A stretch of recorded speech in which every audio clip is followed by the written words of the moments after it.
Welcome to the #1 show and the source of truth for all things MedTech. Here, we reveal the secrets and stories behind the investments, science, and commercialization of the MedTech industry. Every week, we'll take you on a wild ride with the biggest names in the game, from entrepreneurs and investors who are shaking up the market to healthcare providers who are revolutionizing the way we think and practice medicine. So hold on tight and get ready for a journey like no other. This is the State of MedTech.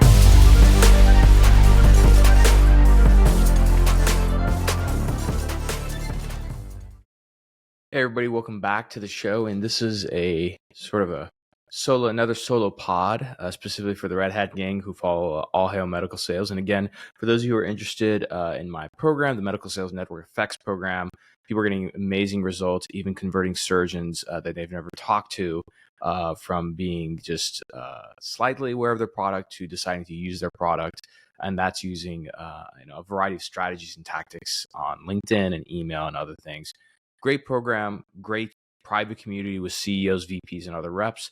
Check the show notes below, and there's a link you can purchase. And because you're listening to this pod, you're getting a big discount. I think maybe like a 40% discount on it or something. So, anyways, go check that out. I hope you sign up. Now, I've often referenced the famous book, The 48 Laws of Power by Robert Greene.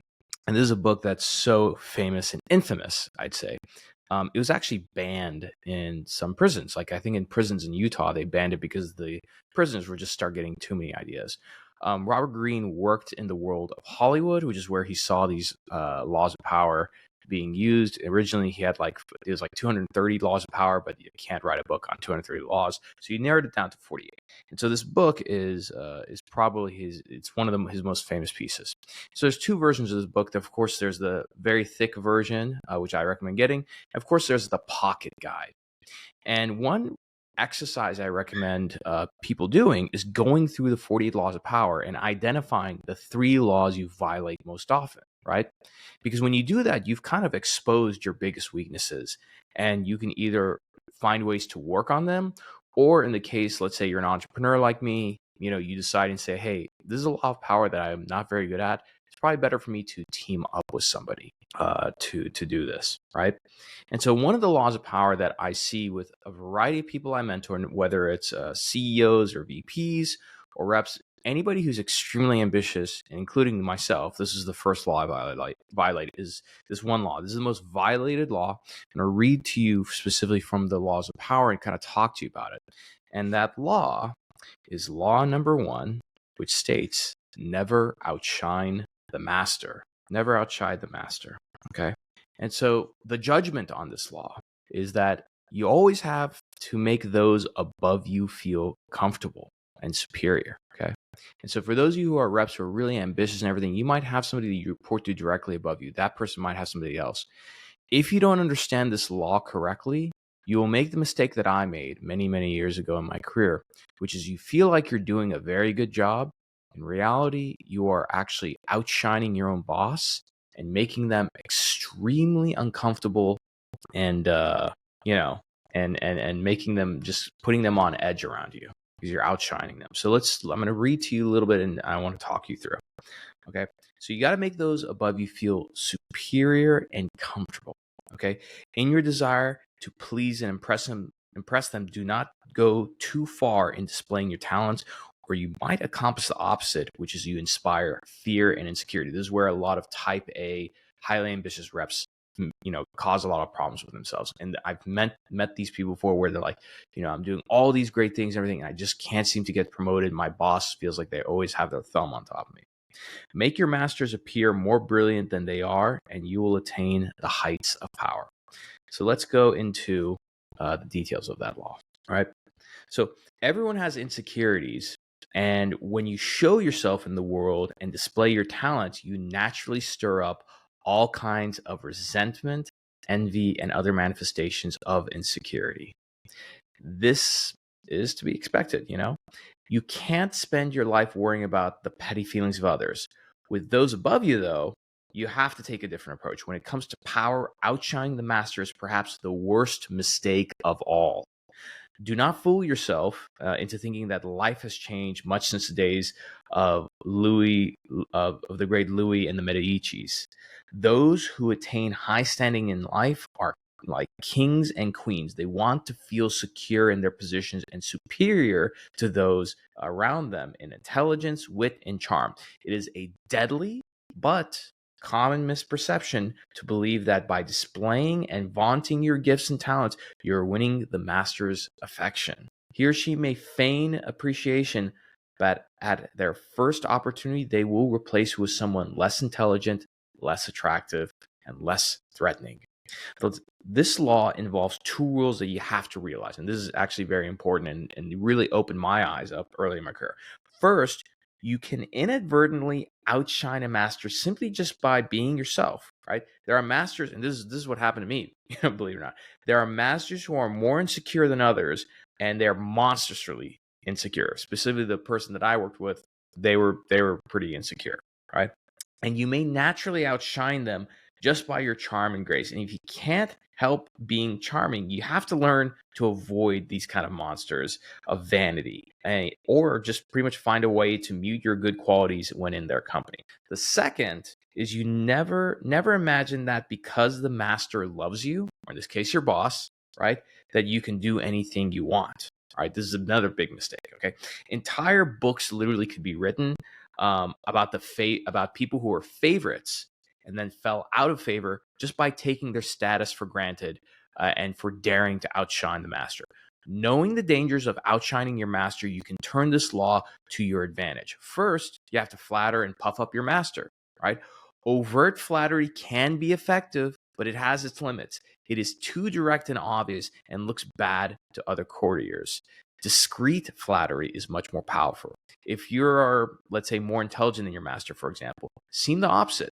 Make them appear more intelligent than you. Act a little naive, right? Make it seem that you need their expertise. Commit harmless little mistakes that will not hurt you in the long run, but will give you a chance to ask for their help. Masters adore such requests. A master who cannot bestow on you the gifts of the master who cannot a master who cannot bestow on you the gifts of their experience may direct rancor and ill will towards you instead. All right. So a simple example of this is that for me, when I got started in my career in marketing, right, I really quickly ascended and surpassed a lot of people around me. And to this day, and again, I worked very hard to get to this point, I can easily go toe to toe with any head of marketing, VP of marketing in this industry, biotech, pharma. You tell me when it comes to marketing and driving adoption online through social media, there's no chance, right? And of course, earlier in my career, I realized this, but I kind of realized this once I read this law, and I found ways to kind of go to my boss and ask them for not specifically their help. They're like, hey, can I get your feedback on this? I don't know whether we should do this or that. And, anytime they would give me that advice or anything, I would say, man, that makes so much sense. I'm so happy I came and asked you for your help, right? If you're naturally more sociable and generous than your master, again, that was me, be careful not to be the cloud that blocks their radiance from others. Okay. They have to appear as the sun around which everyone revolves, radiating power and brilliance and the center of attention. In all these cases, it is not a weakness to disguise your strengths if in the end they lead to power. By letting others outshine you, you remain in control instead of being a victim of their insecurity. This will all come in handy the day you decide to rise above your inferior status. If you can make your master shine even more in the eyes of others, then you are godsend and you will be instantly promoted. So here's an image. Okay, the stars in the sky. There can only be one sun at a time. Never obscure the sunlight or rival the sun's brilliance, but rather fade into the sky and find ways to heighten the master star's intensity. On authority, avoid outshining the master. All superiority is odious, but the superiority of subject over his prince is not only stupid, it is fatal. This is a lesson that the stars in the sky teach us.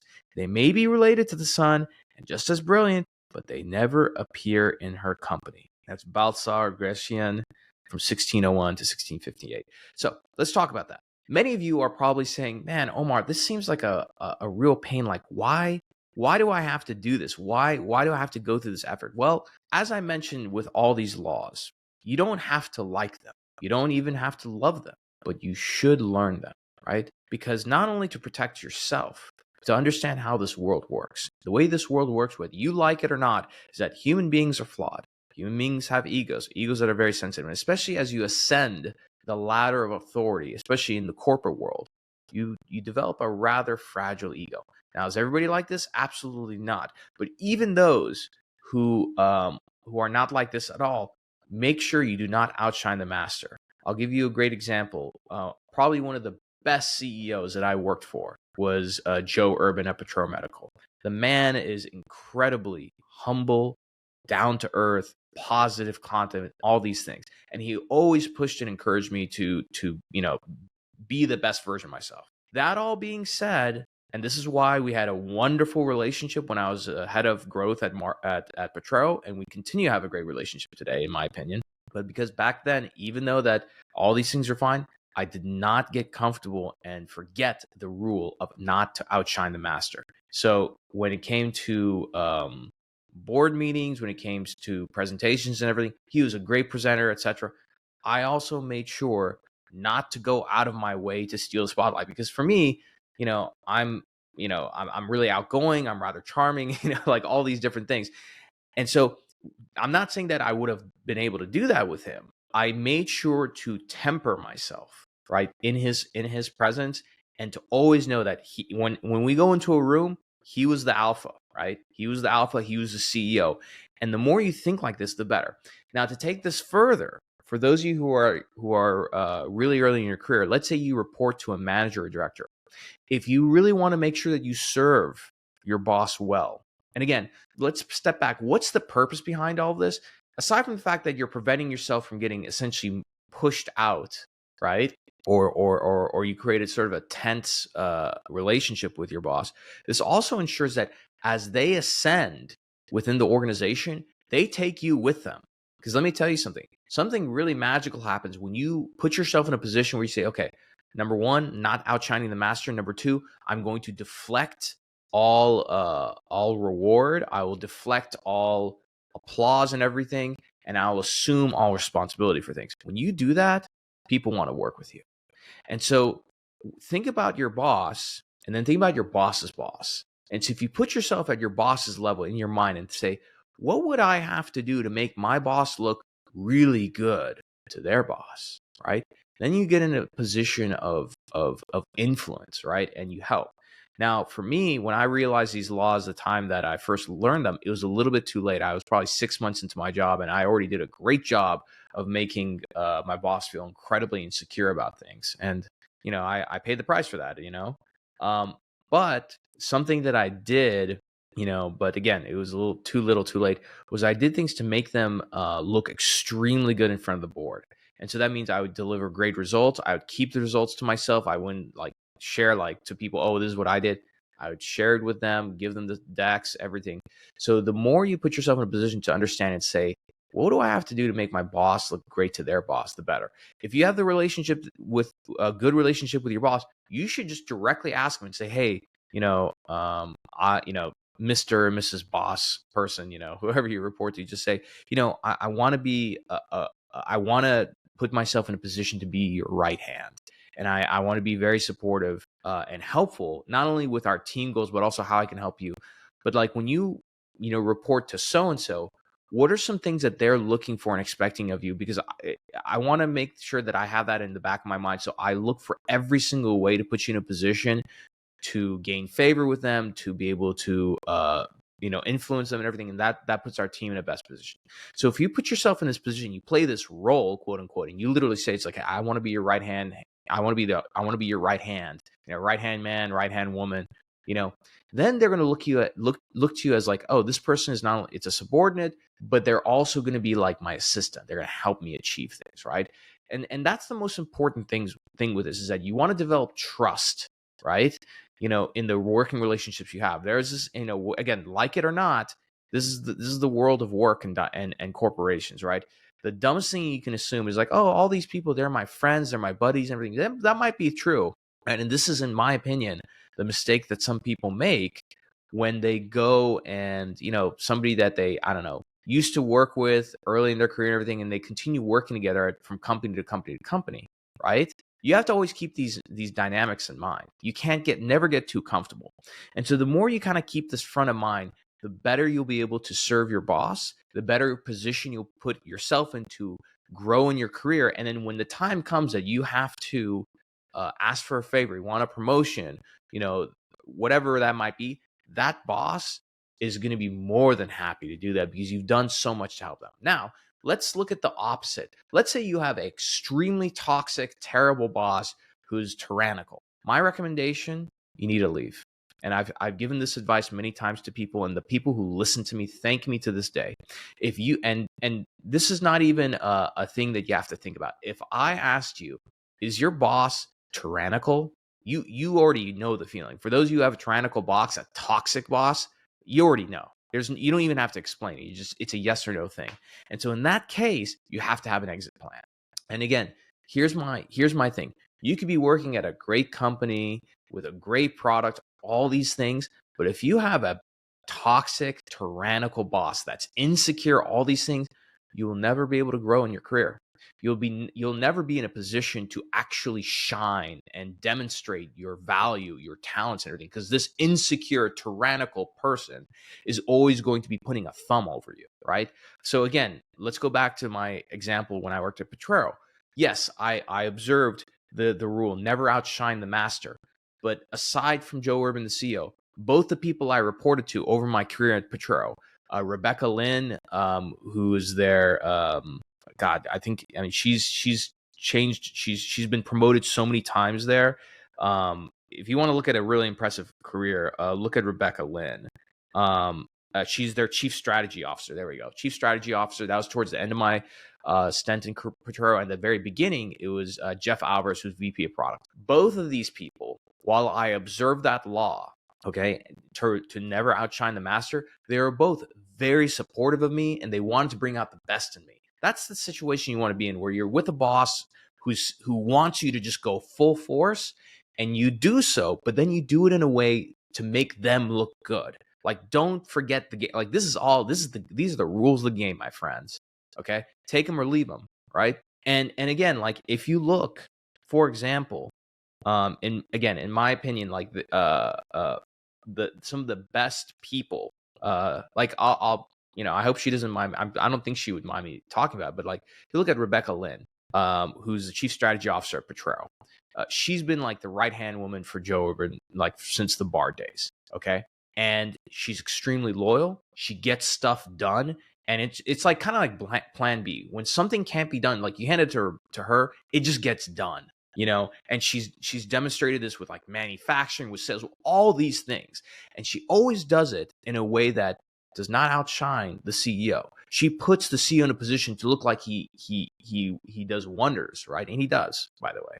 But she's done such a good job. Like, I would say, like, if you want to look at a career and somebody who's done a great job of supporting their boss, in this case, the CEO, making them shine, making the team shine, and not, taking too much shine themselves, she's done this amazing job, right? And again, the key here is that the results and the work will speak for itself. Too many people politic, and that's where you get into trouble. I think this is where you start to outshine the master, is when you politic too much. Now, again, like, here's another area that's tricky. For me, I was very active, very big on social media, right? So it has nothing to do with my job. Again, in previous roles, that made some people really uncomfortable, right? So for some of you who have online profiles and stuff, that's another area that you have to be careful. If you're really big on LinkedIn, you can't outshine your company. That's the other master you have. Cannot outshine them. So if you're really active on LinkedIn, you have to really do a great job of just like waving the company flag, right? The more you understand this, the better, because again, people are paying attention. So like, you could be rising up in an organization, but if you're becoming too bigger than the organization, maybe that's not going to upset the CEO. That might upset board members, right? And so when you're at a company, like it or not, you got to be waving that company flag, and you got to lead hard with that brand, right? Your brand has to come second. And again, it's an unfortunate thing, but look, These are the rules of the game. This is how it goes, right? And so what I recommend is, if you haven't already, buy the 48 Laws of Power. I recommend the Pocket Edition. Pocket Edition is super, super small. Pocket Edition is short. It's like 185, 190 pages. This can fit inside of your backpack. And again, these are the kind of things that you should be reviewing in between cases as you go, right? So you understand the laws of power, because there's 48 of them, right? And you should be able to identify them in the wild, right?